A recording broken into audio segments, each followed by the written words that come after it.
Hello hi नमस्कार जय जगन्नाथ सांग मैंने मु सिद्धि वेलकम करुछि आपण मानकु मोर ओडिया यूट्यूब चैनल ओडिया झियो सिद्धि को श्रीमंदिर रे 12 मासरे 13 जात अनुष्ठित हुए। एथिमध्यरु प्रभु जगन्नाथंकर विभिन्न बेश मध्यरे सुनाबेश बेश रमणीय। तेबे चलंतु देखिबा प्रभुंकर बाहुड़ा यात्रा और सुनाबेश उपरे किछटा क्लिप देखंतु। एटा प्रभुकर बाहुड़ा यात्रा दिन सकाळ सकाळ बड़दंडर किछटा दृश्य थिला। सांग मैंने जगत को जी आसी से बाहुड़ब निश्चिंत। माँ रकुड़ा मणिमा माँ को भल पाती बोली निजे छेचा कचा खाई लक्ष्मींकर मान अभिमान को श्रवण करी सबको सही शांत बाहर को बाहरी आसती केवल माँ को देखा करने निमंते। आज बाहुड़ा यात्रा रे माता गुंडीचा को छाड़ी चली जाउछंती। प्रभु सकाल सकाल खेचड़ी खाई सेनापटा बांधी प्रस्तुत हेलेनी। मंगलार्पण बढ़िलानी। गुंडीचा राणी कांदुछंती मो धन मते छाड़ी पळाइब पुणी जाइकी वर्षे पर देखाहब।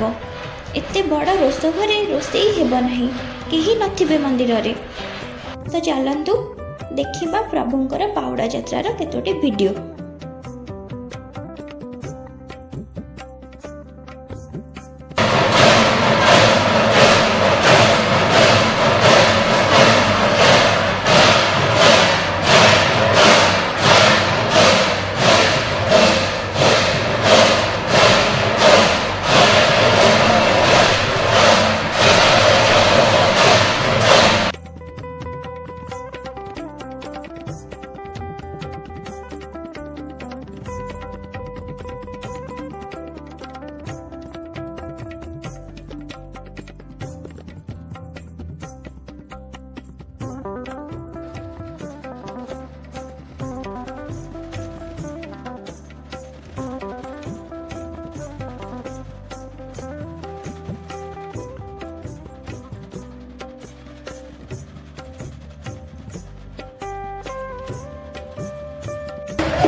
एसबू थिला प्रभुंकर पहंडी विजे और रथ टणार केतोटी दृश्य।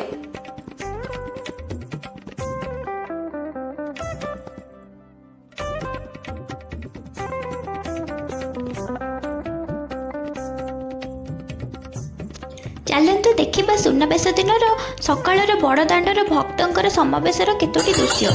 धीरे धीरे आगक आहुरी गहली बढ़ी चलिबो।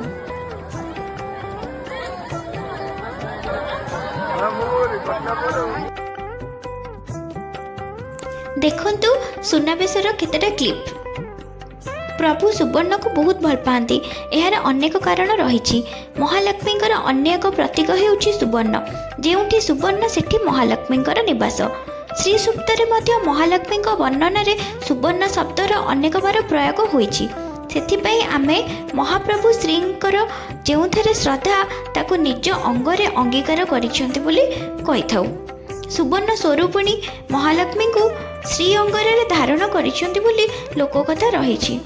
विष्णु सहस्र नाम रे भी अनेक बार प्रभुंकर नाम रे सुवर्णर प्रयोग होइछि। महाप्रभुंकर नाभि को सुवर्णर नाभि बोली कुआ जाए जेउठारु ब्रह्मा उत्पन्न होइछंती। महाप्रभु विभीषण को दर्शन देवा निमंते दक्षिण को मुख करी सुवर्ण बेशरे विभूषित होइछंती बोली पौराणिक भाव देखिबाकू मिले।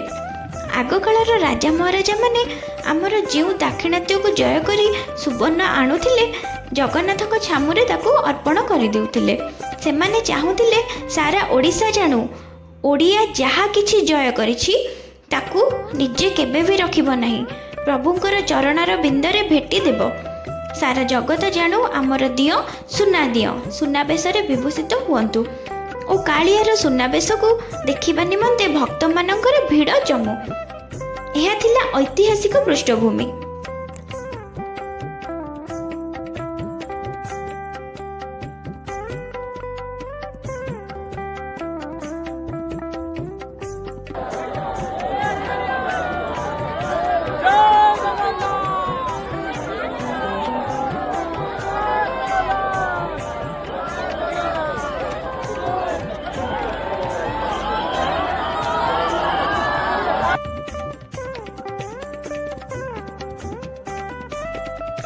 ଆପଣମାନଙ୍କୁ ଏ ଭିଡ଼ିଓଟି କେମିତି ଲାଗିଲା ମୋତେ କମେଣ୍ଟ ମାଧ୍ୟମରେ ଜଣାନ୍ତୁ ଓ ମୋ ଚ୍ୟାନେଲକୁ ଲାଇକ୍, ସବସ୍କ୍ରାଇବ୍ ଆଉ ସେୟାର କରିବାକୁ ଭୁଲିବେନି।